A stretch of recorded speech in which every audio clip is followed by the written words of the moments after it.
Hey friends, it's your boy SVH coming at you with day number 5 and track number 5 from my new album, The Sonic Velocity of Harmony, now available on all platforms.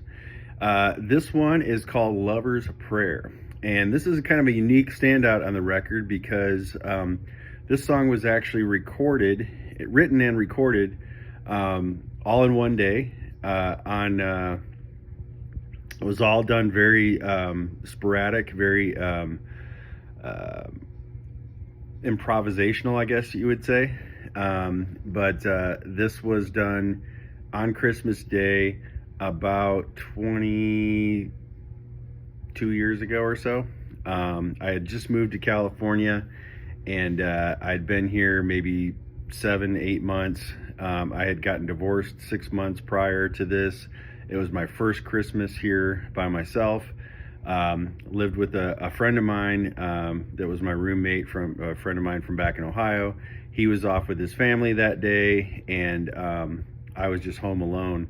And it was one of the probably biggest rainstorms that I ever remember in California. We don't get a whole lot of rain out here. Sometimes around wintertime we get some rain.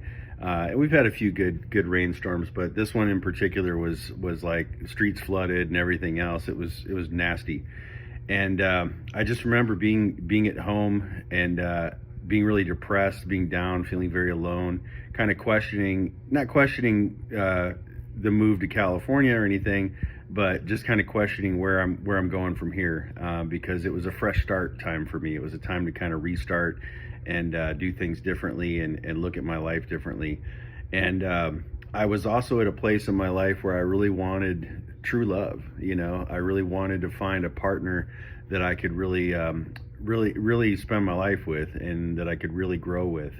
And that was heavy on my mind at the time. So I was kind of opening myself up to that again, not necessarily wanting to get married again at the time, but hoping that I could find someone that I could really vibe with. And I was also going through a big Jeff Buckley phase. I had literally just discovered Jeff Buckley. Kind of an odd little twist to the story. So I actually auditioned for Limp Bizkit when Wes Borland left with Limp Bizkit.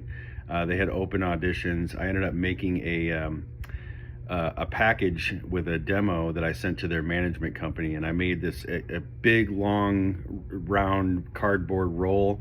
I made it look like a roll of biscuits, and I had my picture on the front, and it said Limp Bizkit new guitarist flavor. When you flipped it over, and the ingredients was like, great riffs, pro gear, awesome attitude, great songwriter, all these types of things. And I sent it to their management, and I actually got an audition. I did get kind of thrown into the Guitar Center cattle call auditions up in Detroit, and I got like 30 seconds to play for them, and it was a total joke, and the way it was done and everything else. But hey, I got to audition, right? And then fast forward, to about the same time, about 6 months later, I had been living in I moved to LA a few months after the audition, and I'd been out here maybe 5, 6 months, and I got an opportunity to audition for the vocalist role in Wes Borland's band. It was called Eat the Day at the time. So through the drummer, I got connected there, and then I met Wes one night at the Troubadour, and having a couple discussions about kind of what he was looking for. He mentioned a couple singers that were totally in my wheelhouse already as influences, but then he mentioned Jeff Buckley, and I had not heard of Jeff Buckley, and I said, who's Jeff Buckley? And he goes, oh man, go buy the album Grace, and you'll listen to it, you're gonna be blown away. And I was. I bought the album Grace, and I got maybe, I don't know, 3, 4, by the time I got to Hallelujah, which I think is 4th or 5th song in, I was just driving down the 405 freeway with tears running down my face, just so moved by his passion, his soul, his energy, his voice. I mean, Jeff Buckley is just one of the most incredible voices ever. And I was so inspired by him at that time. And I was really in this free form flow of artistry, where I was really trying to be just as pure as possible. I didn't care if I sang something and it sounded off. I was going to push myself until I got it to sound right. And I was pushing myself to be able to hit notes and do things. I was really into the Mars Volta at that time. also, and just really these grandiose vocal gymnastic singers that I was listening to at the time. So with that said, this definitely had the Jeff Buckley vibe to it. I actually recorded it on, I think, like a Fender Twin with a little reverb and a Telecaster and the whole deal, and it was just me and the guitar, and I just played this song and it came out, and it was just, I don't know, it was just an improvised thing that I did, and then I was just like, what am I feeling right now? What can I say over this? And I just was kind of like, it was that prayer to reach out to my lover, to find the right soul that I can meld with and connect with. So that's what Lover's Prayer is. This is actually a 20-some-year-old song, 20-some-year-old recording. It was all done the same day on Christmas, during the rain, in a very depressed time, right?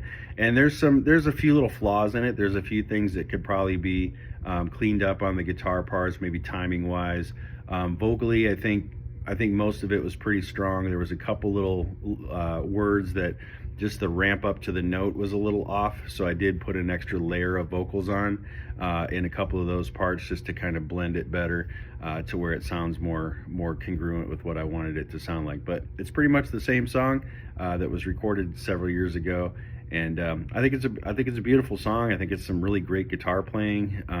Really harkens back to kind of where I was trying to go with some of the slower, cleaner stuff that I was doing with Kurai, that was very influenced by Marty Friedman and Jason Becker and that kind of thing, along with Jeff Buckley being a big influence at that time too. So there you have it, friends. Lover's Prayer from my new album, The Sonic Velocity of Harmony.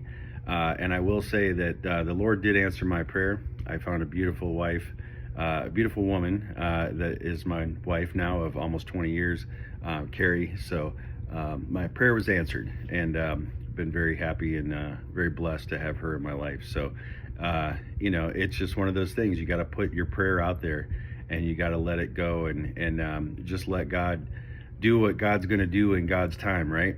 And it'll all work out, and it'll all come to you in the time that it's supposed to. So there you have it, my friends, and hope you enjoy the track, and I'll be back tomorrow with another episode of What's That Track All About?